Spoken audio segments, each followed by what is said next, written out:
Comunidade suku Tirilolo no Caen Liu, o governo atulabele sob ponte Paifaca, tamba ponte nema que facilita a comunidade a halo movimento e a tempo udan.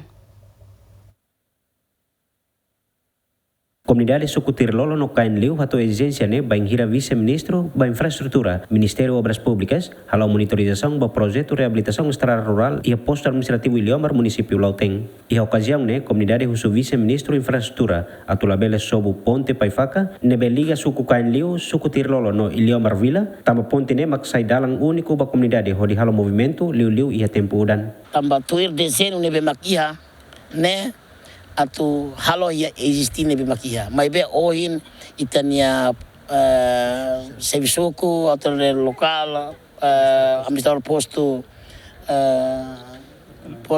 Ilomar, até te kata labele sobu ponte idananis tamba mai ohin fulan maio juni udan botebes ia suku idane.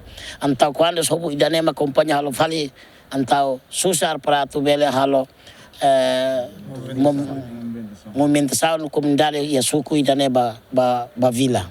Susar tebes depois itania a escola siramos atulao pa mais susar tebes. Tuir plano ponte referido se sobo hodi halo reabilitação hamuto ko estrada nebe liga suku Caen Liu no suku Tirilolo, mai be ho exigência comunidade governo cancela hodi construir fale ponte fong e a fatin hanesan. Jacinto Fuca, Mateus Romário, GMN.